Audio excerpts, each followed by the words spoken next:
Hi hello ಎಲ್ರಿಗೂ ನಮಸ್ಕಾರ. ಮತ್ತು ನನ್ನ ಚಾನಲ್ಗೆ ಸ್ವಾಗತ. ನನ್ನ ಹೆಸರು ವೀಕ್ಷಿತಾ. ನನ್ನ ಚಾನಲ್ ಹೆಸರು ಸಿಂಪ್ಲಿ ಬ್ಯೂಟಿಫುಲ್ ಕನ್ನಡ.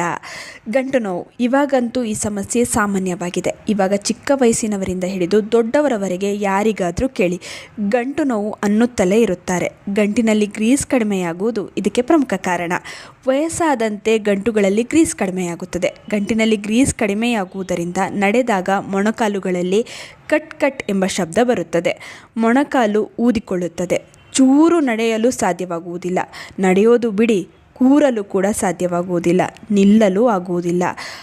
ಇನ್ನು ಈ ಸಮಸ್ಯೆಯ ಆರಾಮಕ್ಕೆ ಕಾಸ್ಟ್ಲಿ ಎಣ್ಣೆಯಿಂದ ಮಸಾಜನ್ನು ಮಾಡ್ತಾರೆ ಹಾಗೂ ಕಾಸ್ಟ್ಲಿ ಮೆಡಿಸಿನ್ಗಳನ್ನು ತಗೋತಾರೆ. ಆದರೂ ಆರಾಮ ದೊರೆಯುವುದಿಲ್ಲ.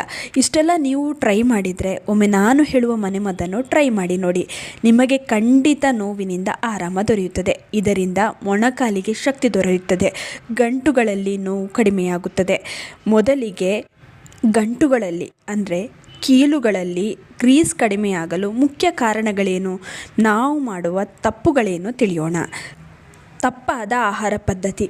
ಅತಿಯಾದ ಜಂಕ್ ಫುಡ್ಗಳ ಸೇವನೆಯಿಂದ, ಪೌಷ್ಟಿಕಾಂಶರಹಿತ ಆಹಾರದ ಸೇವನೆಯಿಂದ ದೇಹದಲ್ಲಿ ಕ್ಯಾಲ್ಶಿಯಂನ ಕೊರತೆ ಉಂಟಾಗುತ್ತದೆ. ಇದರಿಂದ ಮೂಳೆಗಳಲ್ಲಿ ನೋವು, ಮೂಳೆಗಳಲ್ಲಿ ಗ್ರೀಸ್ ಕಡಿಮೆಯಾಗುತ್ತದೆ. ಇನ್ನು ವಯಸ್ಸಾದಂತೆ ದೇಹದಲ್ಲಿ ಕ್ಯಾಲ್ಶಿಯಂನ ಕೊರತೆ ಕಂಡುಬರುತ್ತದೆ. ಇದು ಸಾಮಾನ್ಯವಾದ ಸಂಗತಿ. ಇದರಿಂದ ಅವರಿಗೆ ಗಂಟುಗಳಲ್ಲಿ ನೋವು ಕಾಣಿಸಿಕೊಳ್ಳುತ್ತಾ ಇರುತ್ತದೆ. ಇನ್ನು ಮೂಳೆಗಳಿಗೆ ಏಟಾಗಿದ್ರೂ ಕೂಡ ಮಂಡಿ ನೋವು ಕಾಣಿಸುತ್ತದೆ. ಮೂಳೆಗಳಲ್ಲಿ ಗ್ರೀಸ್ ಕಡಿಮೆಯಾಗುತ್ತದೆ. ಇನ್ನು ಮೂಳೆಗಳಲ್ಲಿ ನೋವು, ಗಂಟು ನೋವು, ಜಾಯಿಂಟ್ಗಳಲ್ಲಿ ಗ್ರೀಸ್ ಕಡಿಮೆಯಾಗಿದ್ದರೆ ಏನು ಮಾಡಬೇಕು? ಮೊದಲಿಗೆ ಉತ್ತಮ ಜೀವನ ಶೈಲಿಯನ್ನು ಅಳವಡಿಸಿ. ಉತ್ತಮ ಆಹಾರವನ್ನು ಸೇವಿಸಿ. ಜಂಕ್ ಫುಡ್ಗಳಿಂದ ದೂರವಿರಿ. ಸೊಪ್ಪು ತಿನ್ನಿ. ಇನ್ನು ನಾನ್ ವೆಜ್ ತಿನ್ನುವವರಾದರೆ ಎಗ್ ಹಾಗೂ ಫಿಶನ್ನು ಸೇವಿಸಿ. ಪ್ರತಿದಿನ ಸಾಧ್ಯವಾದರೆ 2 ವಾಲ್ನಟನ್ನು ಸೇವಿಸಿ. ಜಾಯಿಂಟ್ ಪೇಯ್ನ್ ಇದರಿಂದ ಕಡಿಮೆಯಾಗುತ್ತದೆ. ಜೊತೆಗೆ ವೇಗವಾಗಿ ಜಾಯಿಂಟ್ಗಳಲ್ಲಿ ಗ್ರೀಸನ್ನು ಇದು ಹೆಚ್ಚಿಸುತ್ತದೆ. ವಾಲ್ನಟಲ್ಲಿ ಕಾರ್ಬೋಹೈಡ್ರೇಟ್ ಹೆಚ್ಚಾಗಿದೆ, ಪ್ರೋಟೀನ್ ಇದೆ, ಕ್ಯಾಲ್ಶಿಯಂ ಇದೆ, ಜೊತೆಗೆ ಒಮೆಗಾ 3 ಫ್ಯಾಟಿ ಆ್ಯಸಿಡ್ ಕೂಡ ಇದೆ. ಇದು ಮೂಳೆಗಳಲ್ಲಿ ಕ್ಯಾಲ್ಶಿಯಂ ಹೆಚ್ಚಿಸುವುದರ ಜೊತೆಗೆ ಮೂಳೆಗಳಲ್ಲಿ ಗ್ರೀಸನ್ನು ಹೆಚ್ಚಿಸುತ್ತದೆ. ಅರಿಶಿನ ಹಾಗೂ ಒಣಶುಂಠಿಯನ್ನು ಸೇವನೆ ಮಾಡಿ. ಇದರಿಂದ ಮೂಳೆಗಳಲ್ಲಿ ಗ್ರೀಸ್ ಹೆಚ್ಚಾಗುತ್ತದೆ, ಕೀಲು ನೋವು ಕಡಿಮೆಯಾಗುತ್ತದೆ. ಇದನ್ನು ಹೇಗೆ ಸೇವನೆ ಮಾಡಬೇಕು ಗೊತ್ತಾ? ಒಂದು ಪಾತ್ರೆಗೆ 1 ಲೋಟ ಹಾಲನ್ನು ಹಾಕಿ ಇದಕ್ಕೆ 1/4 ಚಮಚ ಅರಿಶಿಣದ ಪುಡಿ ಹಾಗೂ 1/4 ಚಮಚ ಒಣಶುಂಠಿಯ ಪುಡಿಯನ್ನು ಹಾಕಿ ಚೆನ್ನಾಗಿ ಕುದಿಸಿ. ಎರಡನ್ನು ಸೇರಿಸಿ ಹಾಲನ್ನು ಕುದಿಸಿ ಗ್ಯಾಸ್ ಆಫ್ ಮಾಡಿ. ಉಗುರು ಬೆಚ್ಚಗಾದ ಮೇಲೆ ಇದಕ್ಕೆ ಸ್ವಲ್ಪ ಬೆಲ್ಲವನ್ನು ಸೇರಿಸ್ಕೊಳ್ಬಹುದು. ಇನ್ನು ಡಯಾಬಿಟಿಸ್ ಇರೋರು ಬೆಲ್ಲವನ್ನು ಸ್ಕಿಪ್ ಮಾಡಿ. ರಾತ್ರಿ ಮಲಗುವ ಮೊದಲು ಕುಡಿಯಿರಿ. ಹಾಲಿನಲ್ಲಿ ಕ್ಯಾಲ್ಶಿಯಂ ಇದೆ. ಒಣಶುಂಠಿ ಮತ್ತು ಅರಿಶಿಣ ನೋವನ್ನು ನಿವಾರಿಸುವುದರ ಜೊತೆಗೆ ಗಂಟುಗಳಲ್ಲಿ ಗ್ರೀಸನ್ನು ಹೆಚ್ಚಿಸುತ್ತದೆ. ಇನ್ನು ಅರಿಶಿಣದಲ್ಲಿ ಕ್ಯಾಲ್ಶಿಯಂ ಇದೆ, ಹಾಗೆ ಇದರಲ್ಲಿ ಪವರ್ಫುಲ್ ಆ್ಯಂಟಿ ಇನ್ಫ್ಲಮೇಟರಿ ಪ್ರಾಪರ್ಟಿ ಕೂಡ ಇದೆ. ಇದು ಜಾಯಿಂಟ್ ಹಾಗೂ ಗಂಟು ನೋವನ್ನು ಇದು ಕಡಿಮೆ ಮಾಡುತ್ತದೆ.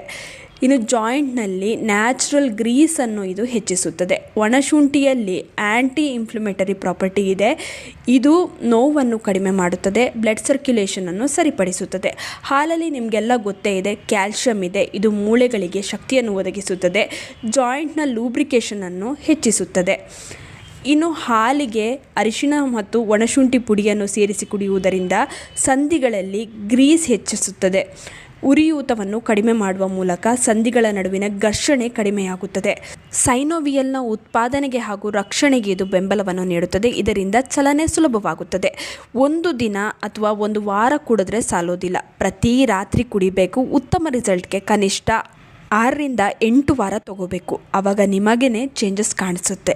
ಇನ್ನು ನೀವು ಬ್ಲಡ್ ಥಿನ್ನರ್ ಟ್ಯಾಬ್ಲೆಟ್ನ ತೊಗೊತಿದ್ರೆ, ಗಾಲ್ ಬ್ಲ್ಯಾಡರ್ ಸ್ಟೋನ್ಸ್ ಏನಾದರೂ ಇದ್ದರೆ ಡಾಕ್ಟರ್ನ ಸಲಹೆ ಪಡೆದು ಸೇವಿಸಿ. ನಿಮ್ಮೆಲ್ಲರಿಗೂ ಈ ಮನೆಮದ್ದು ಉಪಯೋಗ ಆಗಲಿ, ಒಳ್ಳೆಯದಾಗಲಿ ಅಂತ ಹೇಳ್ತಾ, ಇನ್ನು ಈ ವಿಡಿಯೋ ನಿಮ್ಮೆಲ್ಲರಿಗೂ ಇಷ್ಟ ಆಗಿರುತ್ತೆ ಅಂತ ಅಂದ್ಕೊಂಡಿದ್ದೀನಿ. ಹೇಗನ್ನಿಸ್ತು ಅಂತ ಕಮೆಂಟ್ ಸೆಕ್ಷನಲ್ಲಿ ದಯವಿಟ್ಟು ತಿಳಿಸಿ. ಇನ್ನು ಈ ವಿಡಿಯೋನ ಆದಷ್ಟು ನಿಮ್ಮ ಫ್ರೆಂಡ್ಸ್ ಹಾಗೂ ಫ್ಯಾಮಿಲಿ ಜೊತೆ ಶೇರ್ ಮಾಡ್ಕೊಳ್ಳಿ. ಹಾಗೆ ಲೈಕ್ ಮಾಡೋದನ್ನ ಮರಿಬೇಡಿ. ನೀವಿನ್ನೂ ನಮ್ಮ ಚಾನಲನ್ನು ಸಬ್ಸ್ಕ್ರೈಬ್ ಮಾಡ್ಕೊಂಡಿಲ್ಲ ಅಂದರೆ ದಯವಿಟ್ಟು ನಮ್ಮ ಚಾನಲನ್ನು ಸಬ್ಸ್ಕ್ರೈಬ್ ಮಾಡ್ಕೊಳ್ಳಿ. ಹಾಗೆ ಪಕ್ಕದಲ್ಲೇ ಇರುವ ಬೆಲ್ ಬಟನನ್ನು ಕ್ಲಿಕ್ ಮಾಡಿ. ಹೀಗೆ ಪ್ರೋತ್ಸಾಹ ಕೊಡ್ತಾ ಇರಿ. ಪ್ರೋತ್ಸಾಹ ಕೊಡ್ತಿರೋ ನಿಮ್ಮೆಲ್ಲರಿಗೂ ತುಂಬಾ ಥ್ಯಾಂಕ್ ಯು.